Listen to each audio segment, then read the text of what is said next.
As most of you know, Oldschool Runescape recently implemented a gay pride event, which consisted of a gay pride march. A march that was led by a gigantic blue demon, as players danced and galloped their way into the Falador party room, where they celebrated their pride for homosexuality, which came with backlash within the community, as players protested the gay pride event in the streets of Falador on World 302. Jagex then responded to the backlash with these statements. It is kind of like the hindered group of our current generation, like there has been in the past, that eventually somewhat became normalized, and that's what we want to do by creating these events, by having these marches and doing these things. This is something that should be considered normal and part of society, and we are wanting to do our part in order to continue with that. We have a large LGBT community in Oldschool Runescape. I want that community to feel that this is a place they are welcomed in. And I would rather make the haters, those bigots, or whatever you want to call them, less welcome. I would rather welcome the love and say goodbye to the hate.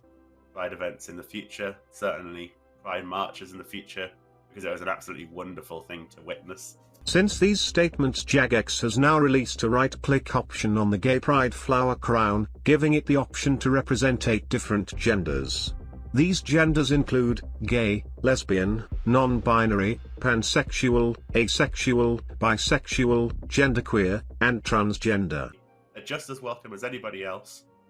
And, you know, simply put, the LGBT community has been oppressed.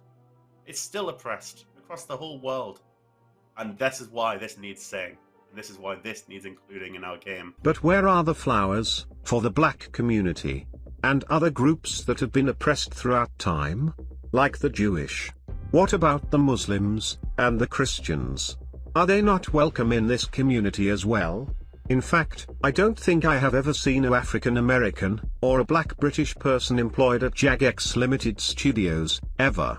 Which raises the question, how can Jagex claim to be such an inclusive and diverse company that opposes bigotry, when they don't have a single black employee?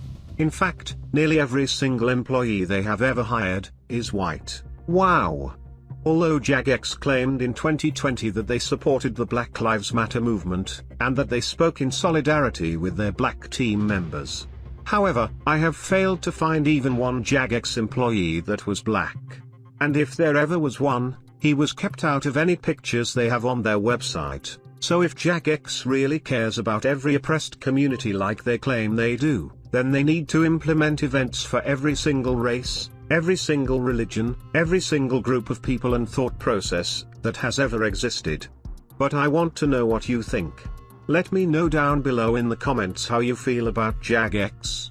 Do they really care about diversity and oppressed groups? Or do they only care about our money? And is this flower crown the first transgender item to ever be added to a video game? Because this might be another chapter in the Guinness Book of World Records for Jagex. And will Jagex include future events that represent other groups rather than just the LGBTQIA+ community? These are the questions that we need to ask. Make sure you boys hit that like and subscribe button, and as always, God bless. Ha ha ha ha ha ha, wow.